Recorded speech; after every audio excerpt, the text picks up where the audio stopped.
Alright. Wait. Kita niyo yung screen, no? GC. Ma'am Joy, yonde kudasai. Eigo de, Nihongo de. Ichibang tea, ocha.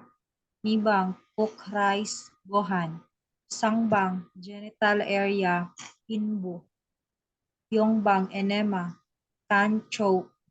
Gubang feces, ben. Rokubang urine, nio. Nanabang nurse, kango shoku.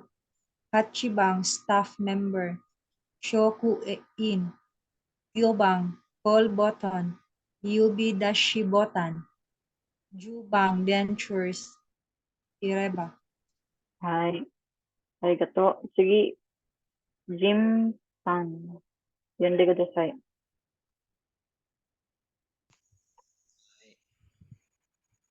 Ichibang Owagi outerwear. Nibang Kigai changing clothes. Sanbang Kokokea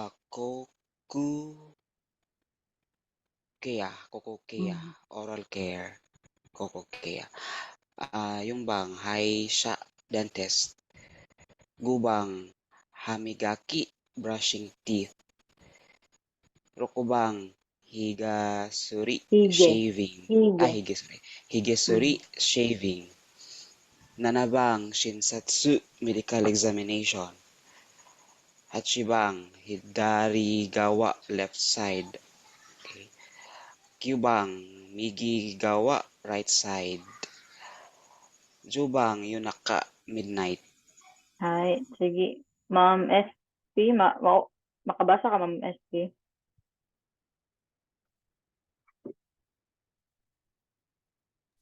Ma'am. Ma'am, apo. Yonde. Temperature Hi. temperature, ondo, sweat, ase, bed bath, seishiki, wipe, fuku. Hindi ko po yun. Kailan yan? Fuku lang. Fuku lang din yan. Kanji lang ng fuku. Apo, bathroom, yokoshitsu, confirmation, kakunin, wet towel, oshiburi, ventilation, kanki, laundry, sentaku mono, dry, hosu.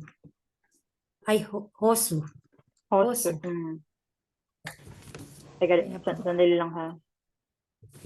Hindi pa kasi nakapasok si Jen. Sige. Joy. Yonde kudasai. Ay, wait lang.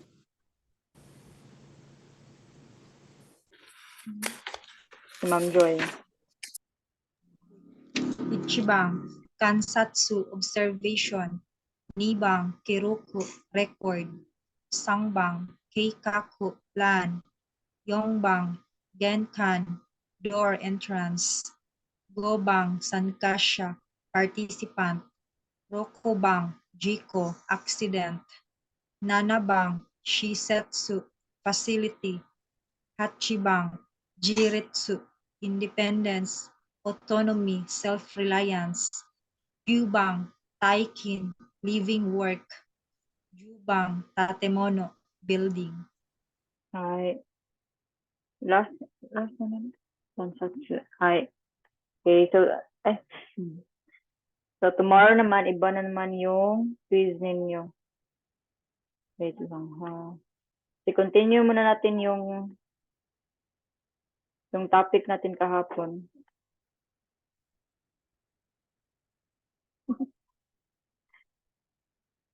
Wait lang.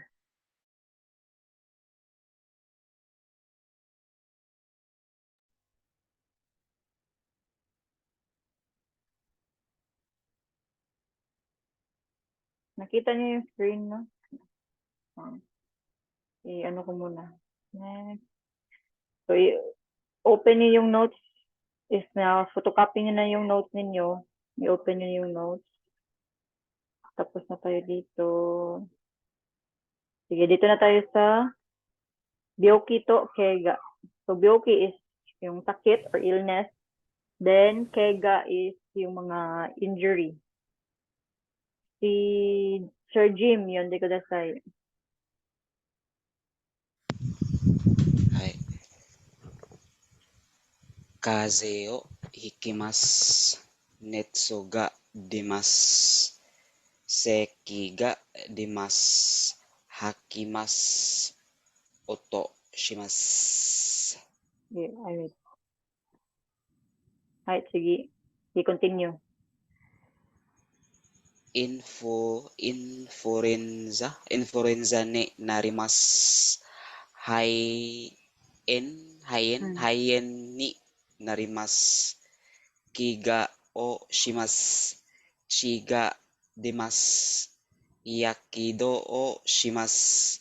Hone o orimasu. Continue.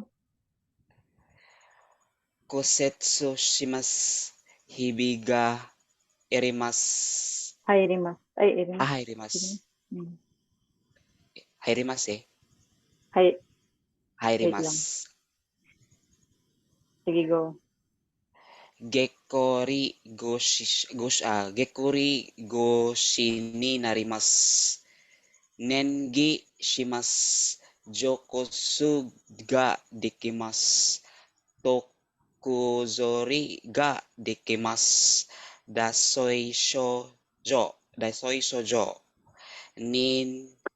Ni narimasu o okoshimasu. Ay.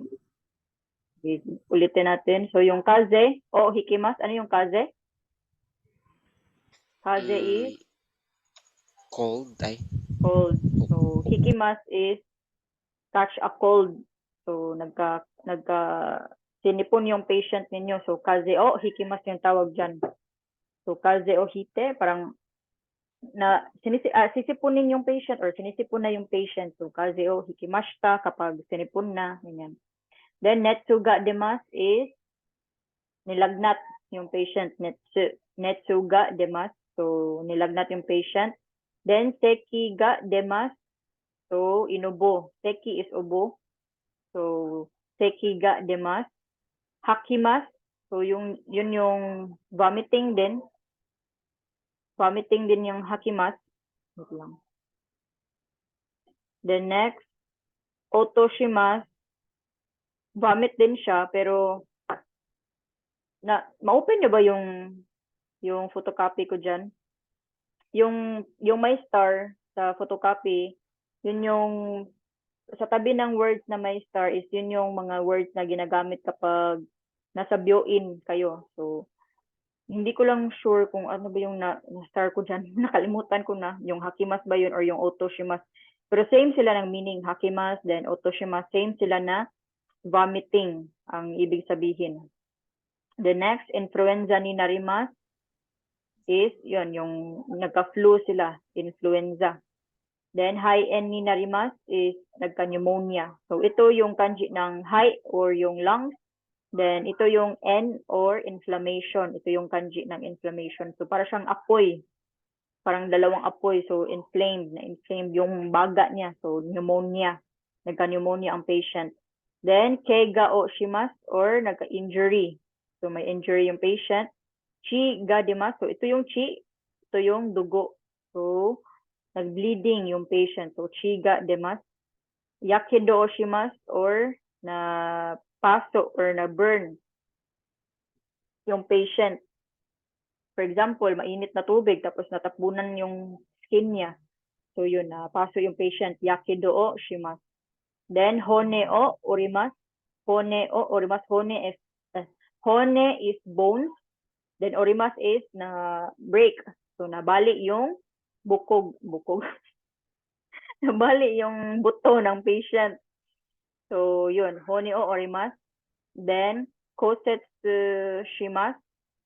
Same lang sila na bali. Oh, wait lang ha. Same lang sila na nabali or fracture, kosetsu o shimasu. Pero yung kosetsu is ginagamit siya sa hospital na term or parang siyang medical term. Yan, kosetsu shimasu. Then hibi ga hairimasu is, yung hibi is para siyang Wait, mamaya ipakita ko yung picture. Para siyang hairline, para siyang buhok natin ba? So ganito lang kanipis yung crack sa bukog, sa buto. So para siyang hairline na crack, hairline na kaliit. Parang ganito lang kagaya ng hair natin yung crack niya. So yun yung hibi. Then Gikorigoshi ni narimas is Gikorigoshi. Gikori. Wala kasi akong copy dito ng English. Anong English dyan sa inyo? Strained back. Strained back, sensei. Yeah, koshi. Kasi yun yung koshi, nilagyan siyang 10-10 kasi nasa gitna. So koshi meaning ito, so strained back or yung lower back mo is parang na-stretch siya ba? So 'di ba pag mali yung body mechanics mo, for example, may kukunin ka sa floor tapos yung nakayuko ka, so parang na-strained yung koshi mo or yung lower back mo. So yun yung Gikorigoshi ni narimasu. Then nenzashimasu is na-sprain. For example, parang nakapilok ka, so na-sprain yung paa mo. Then jokuso ga dekimasu, yun yung tokozore ga dekimasu, same lang sila. Na meaning is bed sores. So i-check nyo lang sa photocopy if ano yung may star. So yung star, yun yung ginagamit mostly sa facility, sa hospital. So same lang to jokuso ga dekimasu or tokozore ga dekimasu, same sila bed sores. Yun yung sugat sa skin ng patient, for example, sa mga bony part ng katawan ng patient. Then dasui shoujo ni narimasu or dasui shoujo ni o okushimasu, ito yung dehydration. So na-dehydrate yung patient nyo. So sui is, di ba, water ang meaning ng sui or dito sa kanji niya. Sui. Shoujo is symptoms. Shoujo. Then da is removal. Itong kanji na to is removal siya or parang parang siyang sa nugimas ba na kanji. Ito din kasi yung kanji ng nugimas. So meaning niyan is remove or natanggal siya sa katawan. So ito, removal of water sa katawan mo. So yun, na-dehydrated ka. Kasi 'di ba pag dehydrated tayo, for example, palagi kang nagpupupo, then yung pupo mo is basa. So yung katawan mo is dehydrated na, kulang na siya ng tubig. So yun yung dehydration. Okay, next. Ito to last of us. This is the gym to, no? Yes, si Ma'am Jenny. Basa mo, Ma'am Jenny. Yun, di ko dasay. So ito, Kaigo no Senmon Goy. So ito yung mga ginagamit natin sa facility or sa hospital ng mga term. Si Ma'am Jenny, yun di ko dasay.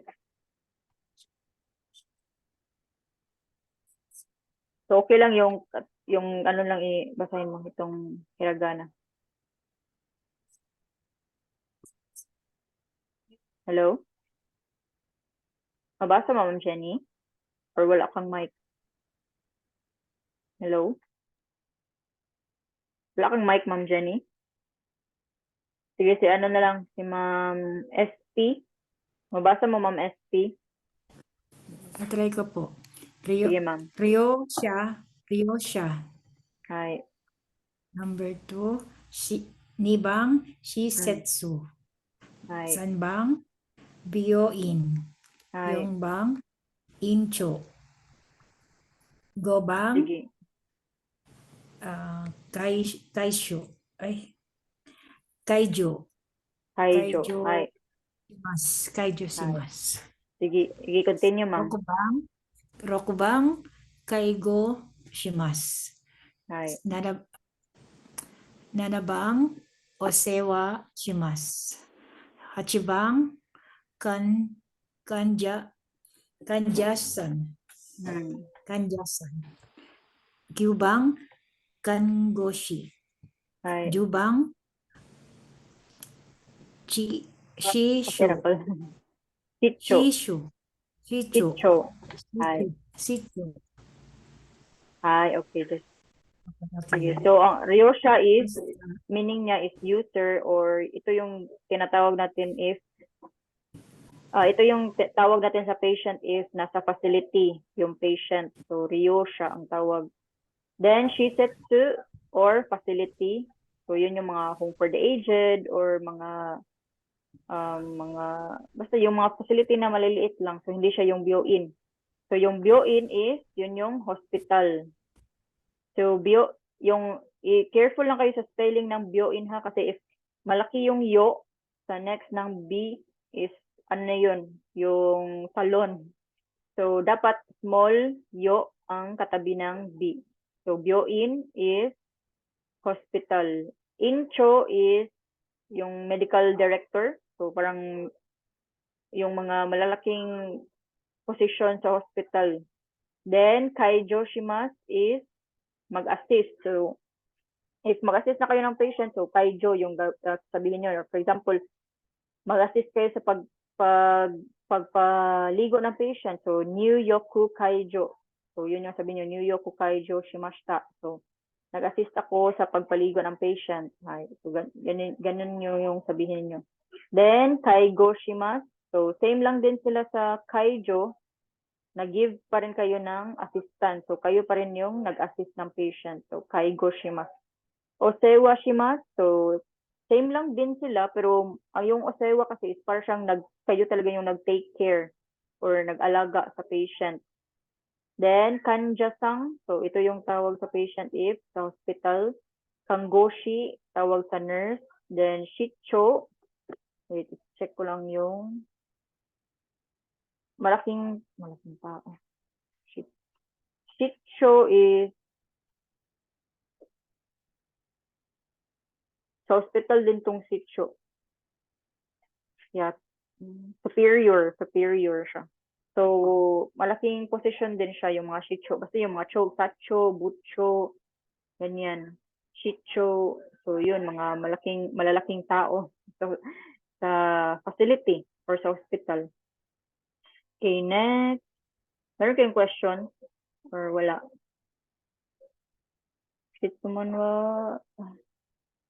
Wait lang. So, next, dito na tayo sa mga task as a caregiver. So, ano yung mga terms? Sige, Ma'am Jenny. Mabasa ko na, Ma'am Jenny. Ma'am Jenny? Or wala ka pa ring mic? Hello. Sige, sige. Aha. Sige, go. Sige, Ah, basa. Yun dito the side. Shokoji and Shoku. So, i-remember niyo yung kanji, guys, ha? Kasi baka ito din yung lalabas sa ano tawag dito? Sa exam ninyo. Pero meron naman siyang furigana, pero minsan kasi hindi ma-clear yung furigana. So, dapat ma-familiarize niya na yung mga kanji para mabilis na lang kayo magbasa. Sige, next. Sige, ikaw pa rin, Ma'am Jenny. Chakudatsu. Kigai. Hi. Sige. Haisetsu. Hi. Nyoyoku. Nyoyoku. Hi. Ido. Hi. Ijo. Hi. Wait lang ha. Then, ito. Seiketsu. Seishiki. Mm. Karada o fukimasu. Hi.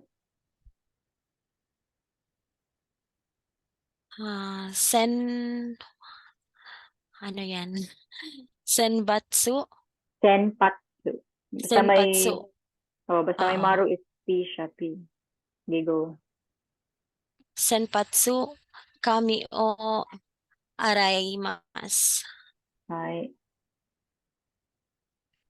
Koku care. Keiya. Koku care. Hi.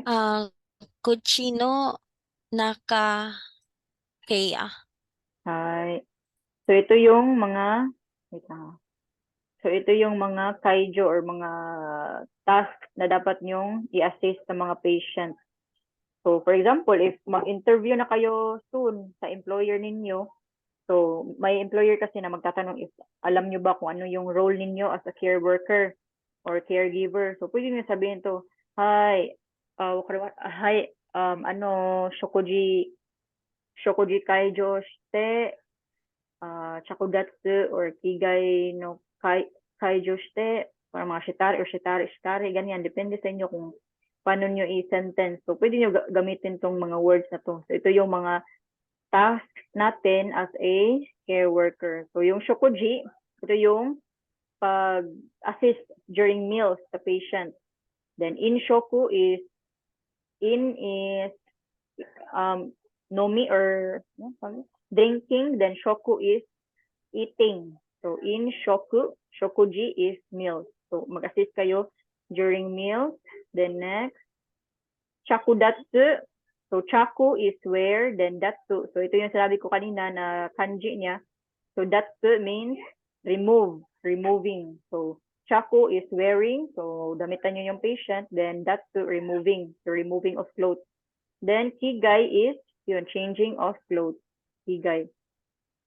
Haisetsu, so ito yung excretion or pag-assist nyo during magwiwi or magpupo yung patient.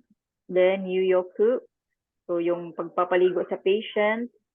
Ido, minsan nalilito din ako dito sa ido and ijo, pero yung ido is moving. So yung ido parang, for example, pag i-move mo yung wheelchair or samahan mo yung patient maglakad gamit yung cane. So, ido ang tawag. Then, ijo is i-transfer mo yung patient from bed to wheelchair, ganyan. Then, seiketsu or seishiki. So, same lang ito. So, karada o fukimas. So, yun yung sinabi ko kahapon na if hindi mapaliguan yung patient, so, i-bed bath niyo yung patient. So, ito yung gagawin ninyo. Or, pwede din siya foot bath or hand bath, ganyan, or hand wash. Then, senpatsu or kami o araimasu, yung buhok niya lang buhok niyo lang ang i-wash. So, senpatsu ang parang medical term niya. Then, ang ang yasashi na nihongo niya or ang meaning is kami o araimasu. Then, kokukeya or kuchino nakakeya. So, kokukeya is yung oral care, like mag-gargle or mag-toothbrush, ganyan. Sige, next. So, ito yung same lang last time ng mga position. So, nani-nani o agimas, tagemas, magimas, nabashimas. Then, tachimas. So, nakatayo. Then, tachi agarimas is from sit down to stand up. Kasi yung tachimas is nakatayo ka na. Yung tachi agarimas is yung act na pag-upo mo lang until mag-stand ka. So, parang standing up, ganyan.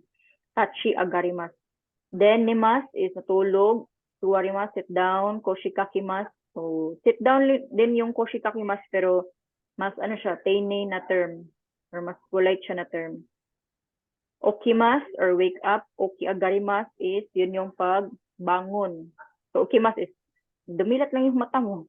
Then, oki agarimas is yun talaga yung act of waking up. So, yung pagbangon mo. Then, nikorobimas is, yun, natulog ka. Then, muki o kaimas is, for example, naka-supine position ka. So, if gusto mong ipa-side lying yung patient, so, sabihin mo lang, muki o kaite kudasai. Or so, mag-side lying din yung patient. Mag-move siya to the right side or left side. Then, ao muke is supine, naka-supine. Yung pagtulog niya. Then, utsubuse is nakadapa. So, di ba yung sa pink book ninyo, meron ding ibang terms nito. Yoga, yung yoga ba yun, ganyan.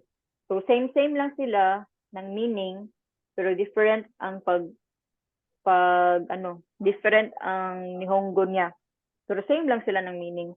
Depende lang talaga yun sa exam if ano yung lalabas na words nila or gagamitin nila na words. Then, nani-nani o mochimasu is yung anything na i-hold mo. For example, maghawak ka ng kopu. Then, nani-nani o nigirimasu is yung parang nakahawak ka din, pero like for example sa tesuri, ganyan, or sa handrails. Then, nani ni tsukamarimasu. So, for example, watashi no kata ni tsukamate kudasai. So, parang anak, ganyan ka lang sa kata or sa shoulders ko. For example, if ipatayo mo na yung patient, so yun. Sabihin na lang na watashi no kata ni tsukamate kudasai. Then, nani ni motarimasu. So, parang uupo ka pero ano tawag ito? Sandal sa upuan. So, motarimasu. Then, nani o mochikaimasu. So, parang i-transfer mo from isang kamay to other kamay. For example, yung pen. So, mochikaite. So, from isang kamay, so i-transfer mo sa isang kamay yung pen. Then, nani o mochi agimasu. So, i-raise up yung dala-dala mo. So, for example, sa cup. So, kopo, mochi agit kudasai. So, raise up mo daw yung cup. Then, banzai shimasu. So, alam naman yun sa kanila. Uso sa kanila, banzai. Ganyan, banzai. So, sa amin, before sa Japan, di ba dapat if magpabihis ka ng patient is, kung may paralyzed yung patient, dapat unahin yung paralyzed side, ganyan. Pero sa amin, pag-apply na sa actual talaga, sinasabi ko na lang if hubaran mo yung patient, sinasabi ko, banzai shite.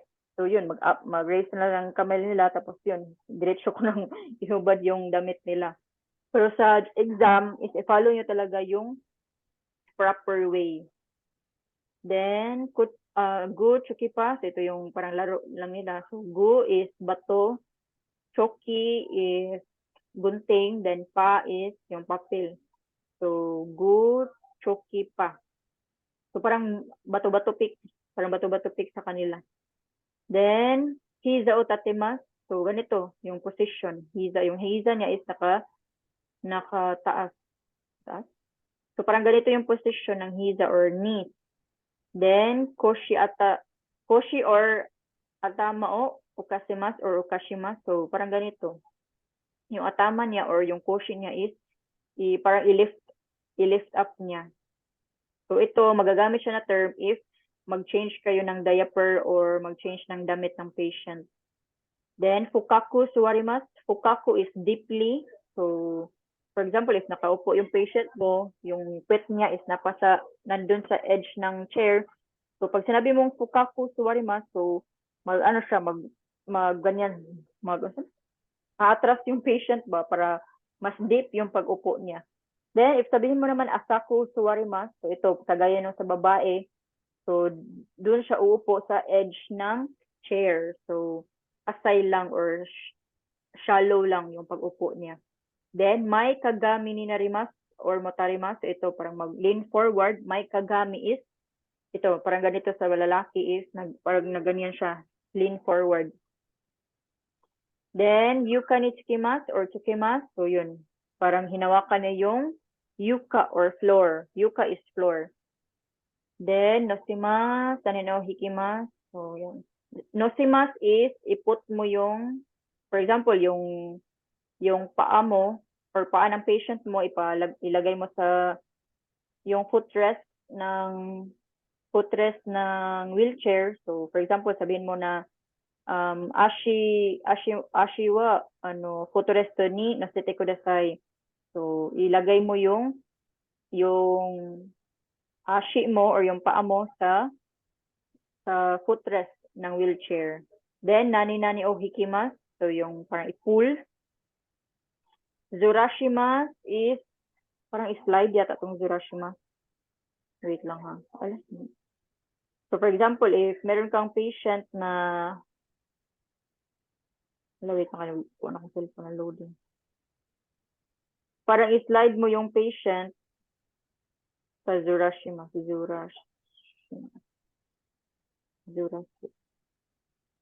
Oh, to slide. So, parang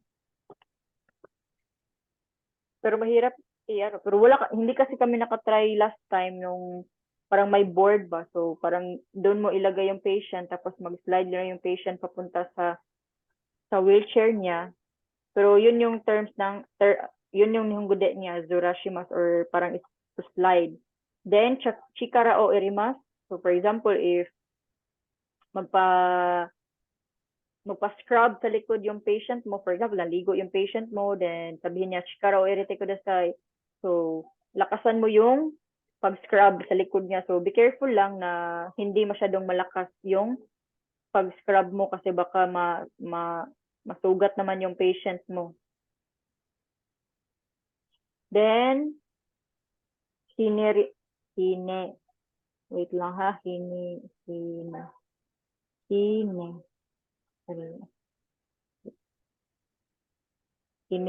Ano yung meaning na hinirimas sa inyo, version? Yung hinirimas is to twist. So, for example, hindi naman ito masyadong ginagamit. Hinirimas is para siyang twist. For example, ito. So, i-twist niyo yung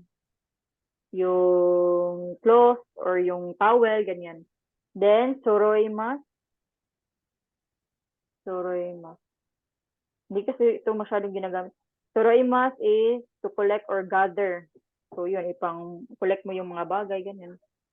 The next, wait lang ha.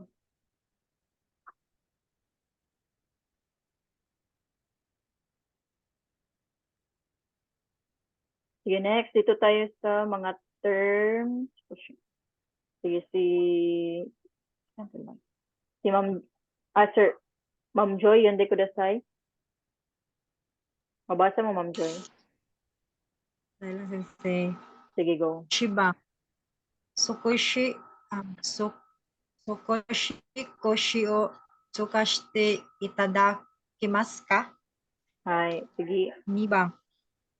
これを右から左に荷物を書いてください。 Hi, 3 sige. 番。少し、saan yung kanji, sensei? Fukaku. Okaku. Ang next, sensei. Suwarimashu. Suwarimashu. Hi. 4 番。ちょっとmaikagami ni natte kudasai. Hi. 5 番。足はYuka. moto? Yuka. Yung floor, yuka. Ay, yuka ni shikari tsoiti imasu.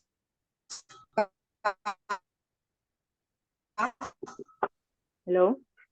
Roku bang. Mm. Ashi o koko ni noset. Ashi o sukushi. Kanji to sensei. Eh, ito pa. Sukushi. Tapos ka na sa number 6? Roku bang. Ashi o koko ni noseti itadakimasu ka? Hi, sige. 7 bang. Ashi o sukushi. Ite. Sige nga, kanji. Ite. Parang hikimas. Hikimas. Hite kudasai. Ite kudasai. Hi. Ite kudasai. Hi. Bang, moto. Shikara. Kanji sensei. Shikara. Shikara? Hikara? Shikara. Moto hikara o erimasho. Shikara. Yung power ba? Shikara. Hi. So, ito yung mga sample sentence. Putol-putol ba ko, guys? Hindi. Okay lang ba yung ano ko? Net? Okay ra? Sige. So, ito yung sample sentence sa mga sinabi ko kanina na mga positions, etc. So, koshi o okashite itadakimasu ka? So, yung koshi mo daw is parang ano tawag dito? I-lift up mo yung ano mo ba? Yung koshi mo.